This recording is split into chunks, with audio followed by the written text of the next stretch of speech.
I never had that, emotional connection with my parents and stuff, just because they were always out in the streets, drug dealing, stuff like that. That's the time when my parents had passed away, and they were murdered when I was about 13 years old. They told me that it was going to be about 6 months, and then to be here about 6 months, and after that, then I'd come home. They came to me and hugged on me and loved on me and stuff like that. To me, it showed that they were there for me when I really needed them.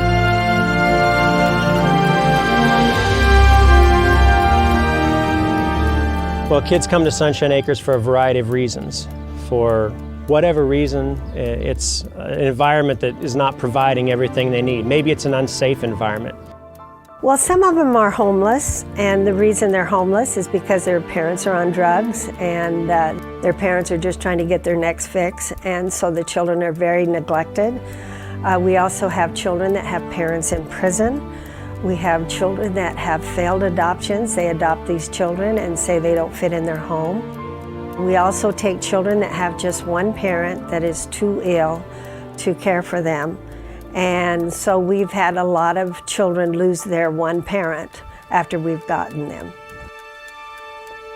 When you have children that have had failed adoptions, they feel, well, my own parents gave me up and now I'm adopted and they've given me up. They have a double whammy and they're not going to trust anybody for a while. They think that they're not lovable. They think they're not worthy. They think that because of them being placed here is their fault. We have wonderful Christian house parents that love these children, that live with them. There's 10 children in a home, and so they're very well taken care of. Basically, like your natural home environment. There's like other houses here, so it feels like a little neighborhood. It's much larger than what many people think of when they think of a home, because it's actually a collection of homes. We look at the kids, we treat all parts of them. We take care of their physical needs, obviously, but then there's also the spiritual element, the thread that runs through everything.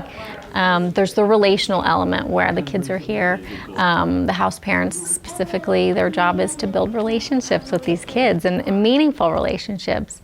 They want the homes to feel, family oriented. That's why they bring in a mom and a dad. We have all the responsibilities of that.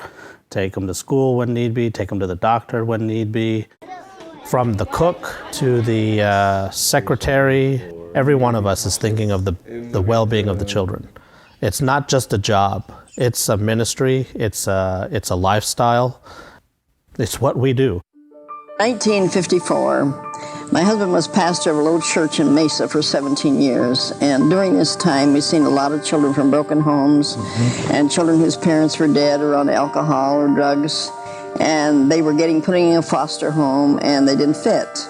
And so they'd put them in another foster home and they couldn't get along there. Then they'd move them again, and after children had been moved about 8 or 10 times, their behavior and emotional problems got so serious that even the foster homes didn't want them anymore, and the children just felt lost. They felt like that no one loved them. There's struggles, struggles with attitude, struggles with behavior, struggles with the baggage that they've had in their lives prior to coming to you. I was kind of separated from my mom because she went to jail for 8 months, and I was separated from her. Like when I first got here, I used to be like a really big brat. And I used to get mad at everything. They have this shield up. I don't like to say a wall, but they have a shield of protection, and they don't want to let you in too close. When a child comes to you and says all these hurtful things, you know what my answer is? I love you even more because you let me know how you feel. And that is so important, because they're not doing it at me. It's all that hurt inside, and so you remove that. But as long as they know that they're loved, as long as they know that I'm here to protect them, to keep them safe, then I know that there's a connection. Now there's nothing that can ever make me mad, because everything here is so happy, and everything's just positive here, and nothing seems wrong. You touch the heart of a child, that child reaches out and touches the heart of another child or another person, and it just goes out. Well, my parents, all the time I was growing up, they talked about having a children's home. They were so upset with the state moving children from home to home. We had the name Sunshine Acres picked out 10 years before we found this. We said someday God is going to give us a home. We're going to call it Sunshine Acres. They literally prayed for 17 years, and when they found this property, 125 acres for $29,500, they didn't even look at the homes. They just stepped out of the car and said, "This is Sunshine Acres Children's Home." Since we had to pray night and day for 17 years, we were grandparents before we finally found a place to start the home. My husband was 48 and I was 43. And we just found an old deserted boarding school out in the desert northeast of Mesa that had been sitting empty for 10 years without a caretaker. That was a total disaster. We were really too old to do it, and we had no special training to do it, and we had no money to do it, but God had laid it on our heart to have this home, and God has so wonderfully prospered us and blessed us and met every need. They would take in children. There would be no support for their care. We'd take the poorest of the poor, and that they could stay as long as they need a home, even through college. And we have run strictly, totally by faith. When we moved there, we had no electricity. Buildings were not fit to live in, and my husband was 48 and I was 43, and he was sick. He had asthma and emphysema.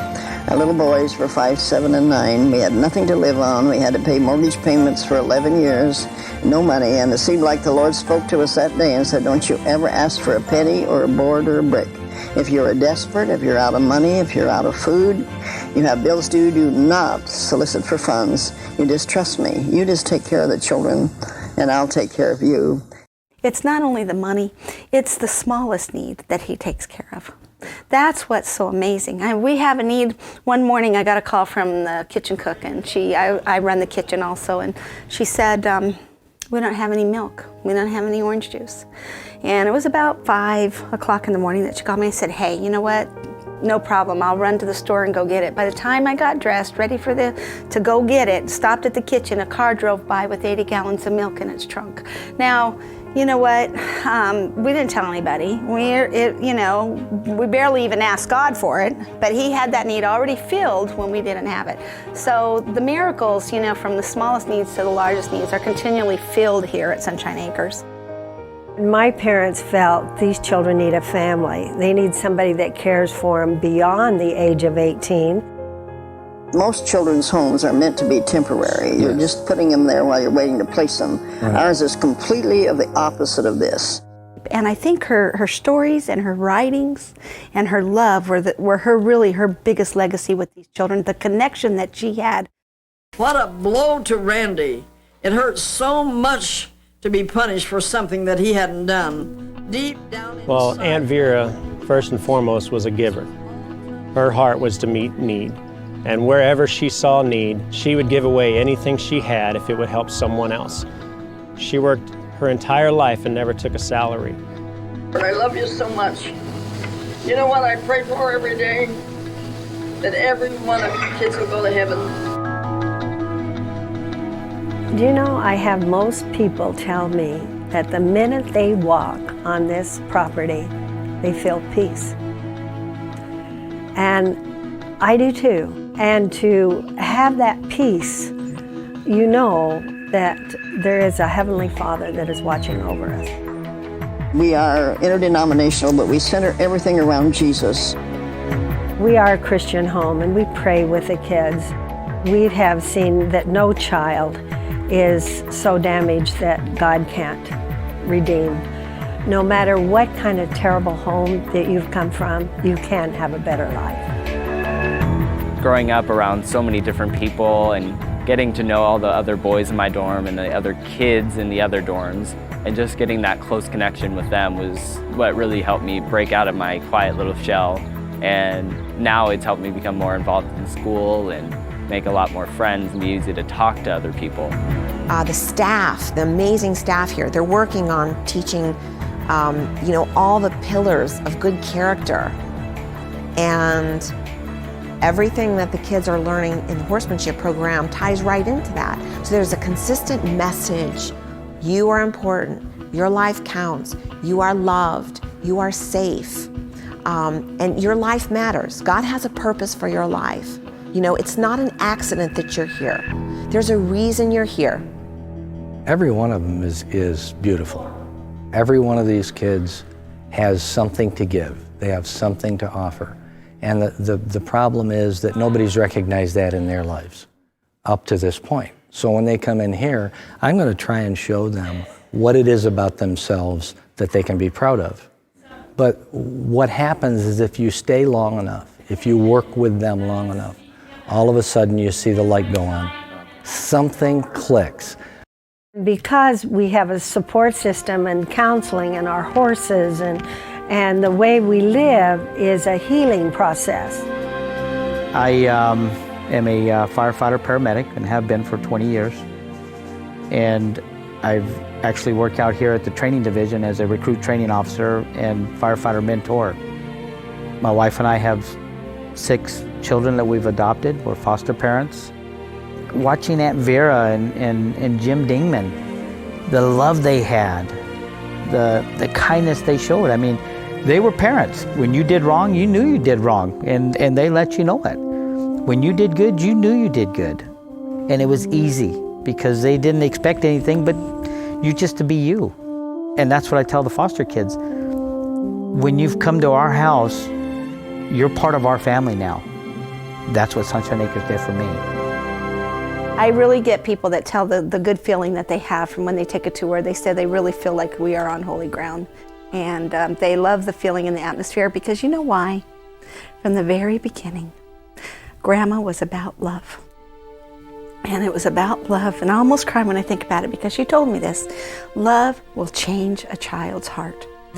Doesn't matter what else goes on, but if you give them that love, it will change their life. I'm never thrilled with just earthly, temporal things, but I am very thrilled when I see a spiritual change in the life of a child. And it changes them. It changes their hearts. I have seen it. After they're here just a very short weeks, their whole attitude toward life changes. They are happy and they have hope for the future for the first time in their life. And we hope that this little story of Sunshine Acres will inspire many of you to step out and take these children that are hurting and give them the love that they need. If a child doesn't have their love, they, you know, as they grow up and if they have kids, then how are they going to know what to do? How are they going to know how to love other people? It's about the kids and how helping them to see what they can do in their lives and fulfill the potential that God has for them in their lives. Every child deserves to feel special and to have self-esteem and to have some success. And most of these kids haven't had that. And so to come here and to have a place where they can just be and develop and role model and play out relationship issues and learn trust and things from, you know, the bottom up is incredibly important for them. You've heard the term, it takes a village to raise a child. That's exactly what's happening here. Have we made it with every child? No, we haven't. But we feel like we've planted the seed. I just knew that I didn't want to become, you know, like my parents and whatnot and repeat that cycle. I believe that I can definitely change the pattern of my parents. I got married here. I have 2 kids. And I started seeing the positive things come out. I started seeing them want life more. My future job that I want to do is to be a lawyer. I like to debate. I'd rather be here than any other place I could possibly imagine. It's not just the history, it's the mission, it's the purpose, it's the changed lives. And I still say the greatest miracle at Sunshine Acres is a heart that's changed. That's why we call Sunshine Acres Miracle in the Desert, and seeing miracles happen every day.